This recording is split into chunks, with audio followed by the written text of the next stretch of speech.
मैं स्वागत करता हूं। आज इस वीडियो में हम लोग लोकसभा के बारे में पढ़ेंगे, जो संसद का एक अंग है।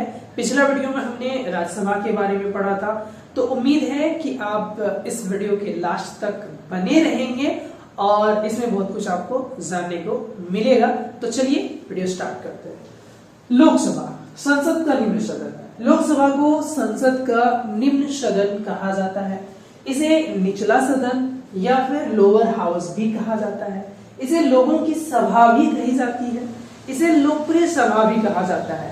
लोकप्रिय सभा इसलिए कहा जाता है क्योंकि लोकसभा का जो कार्यवाही है वो लाइव लोग देखना पसंद करते हैं, क्योंकि पक्ष और विपक्ष के नेता एक दूसरे के ऊपर बड़ा मनोरंजक अंदाज में एक दूसरे को घेरने का प्रयास करते हैं, जिससे जनता देखकर बड़ा आनंद होती है और बड़ा मजे लेते हैं। इसलिए इसे लोकप्रिय सभा भी कहा जाता है। सदस्यों का प्रत्यक्ष निर्वाचन जनता द्वारा, यानी जो लोकसभा के सदस्यों का जो निर्वाचन है वो प्रत्यक्ष यानी डायरेक्ट जनता करती है मतदान के द्वारा। संरचना यानी जो लोकसभा की संरचना है, बनावट है, इसका उल्लेख संविधान के अनुच्छेद 81 में किया गया है। अब लोकसभा के अधिकतम सदस्यों की संख्या 552 हो सकता है और 530 सदस्यों का निर्वाचन राज्यों से होता है। 20 सदस्यों का निर्वाचन संघ राज्यों से होता है, यानी 552 सदस्यों में से 530 सदस्य का निर्वाचन देश के राज्यों से और 20 सदस्यों का निर्वाचन जो संघ शासित प्रदेश है या फिर जो केंद्र शासित प्रदेश है उनमें से 20 सदस्यों का निर्वाचन होता है। 2 सदस्य आंग्ल भारतीय होते हैं जो जिनका मनोनयन राष्ट्रपति के द्वारा होता है।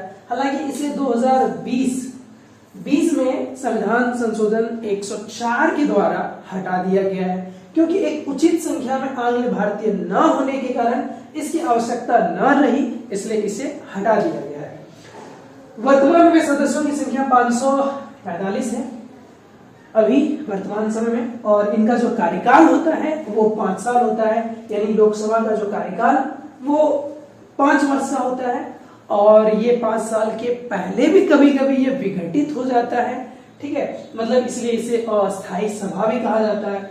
और इसे अस्थायी सभा इसलिए कहा जाता है कि किसी कारणवश सरकार के पास बहुमत न हो या फिर विश्वास मत प्राप्त नहीं कर पाता है, बहुमत कभी कम हो जाता है, या फिर जो गठबंधन बना करके जो सरकार बनती है तो कभी कभी पार्टियां अपना गठबंधन वापस ले लेती हैं, तो उस कारणवश कभी कभी बहुमत नहीं रहता है, तो फिर वहां क्या होता है कि जो लोकसभा है उनका विघटन हो जाता है।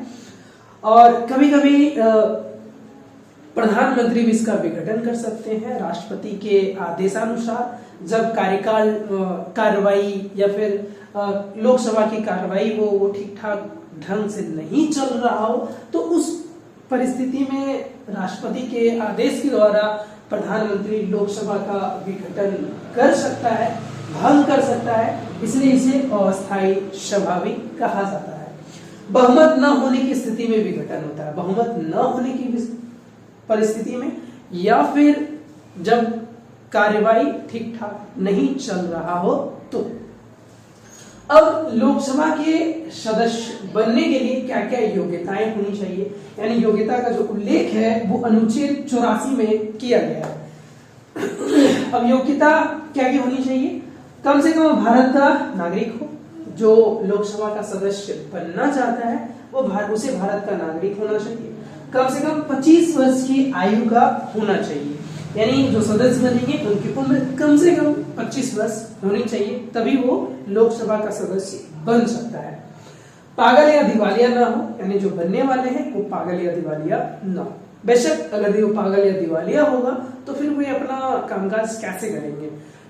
संसद द्वारा निर्धारित योग्यता धारण करता हो। अब कुछ ऐसी योग्यताएं हैं जो संसद निर्धारित करती है, वो सदस्य में वो योग्यता धारण करने योग्य हो या फिर वो योग्यता उनमें हो, तभी वो उस लोकसभा का सदस्य बन सकता है। अब लोकसभा के अधिकारी, यानी लोकसभा का जो संचालन है, लोकसभा के कार्यवाही का संचालन किनके द्वारा होगा, उनके अधिकारी कौन होंगे? तो लोकसभा के सदस्यों के बीच ही जो सदस्य होंगे उन्हीं में से अपने में से ही किसी को अध्यक्ष और किसी को उपाध्यक्ष बनाया जाएगा। जो संसद के कार्रवाई को संचालित करेंगे और उनके देख रेख में ही संसद संचालित होगा। इनका उल्लेख अनुच्छेद 93 में किया गया है, यानी जो सदस्य होंगे उन्हीं सदस्यों में से एक को अध्यक्ष बनाया जाएगा और एक को उपाध्यक्ष, यानी जो सबसे अनुभवी होंगे या फिर जो सबसे उम्रदराज होंगे, सबसे वरिष्ठ होंगे, उनको बनाया जा सकता है। या फिर कभी कभी ये लोकप्रियता के आधार पर भी इसे अध्यक्ष और उपाध्यक्ष चुना जाता है। अध्यक्ष उपाध्यक्ष को और उपाध्यक्ष अध्यक्ष को अपना त्यागपत्र सौंपता है, यानी अगर भी किसी कारणवश अध्यक्ष अपना पद छोड़ना चाहता है तो अध्यक्ष अपना त्यागपत्र उपाध्यक्ष को दे सकता है, या फिर कभी उपाध्यक्ष अगर अपना पद छोड़ना चाहता हो तो वो अध्यक्ष को अपना त्यागपत्र दे सकता है।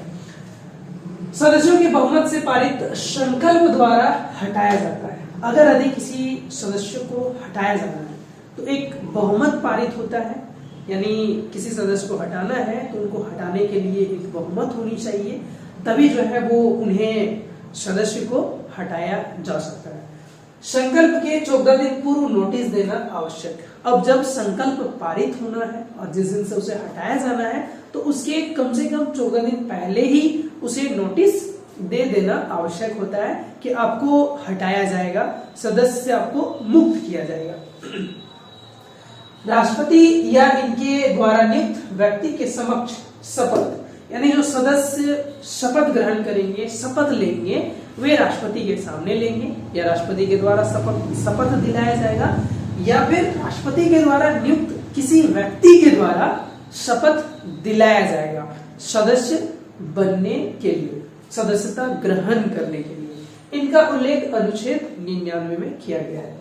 सदन की कार्रवाई के लिए कुल सदस्यों की संख्या के 10वें भाग की उपस्थिति अनिवार्य। अब संसद की जो कार्रवाई है उनकी कार्रवाई संचालन होने के लिए कम से कम 10वें हिस्से में 10वें भाग सदस्यों की उपस्थिति अनिवार्य होती है, तभी लोकसभा का जो कार्रवाई है वो संचालित हो सकता है। यानी एग्जाम्पल के लिए अगर देखा जाए 545 सदस्य वर्तमान समय में है, तो अगर इसका 10वां हिस्सा निकाला जाए तो कम से कम 54 के आसपास, 54-55 के आसपास जो है होनी चाहिए, तभी जाकर के जो है जो लोकसभा का कार्रवाई है वो संचालित हो सकता है। उम्मीद है वीडियो अच्छा लगा होगा, और वीडियो अच्छा लगा हो तो वीडियो को लाइक करें और एक कमेंट जरूर करें, अपना फीडबैक जरूर दें। तब तक के लिए जय हिंद, जय भारत। फिर मिलते हैं एक नए वीडियो के साथ।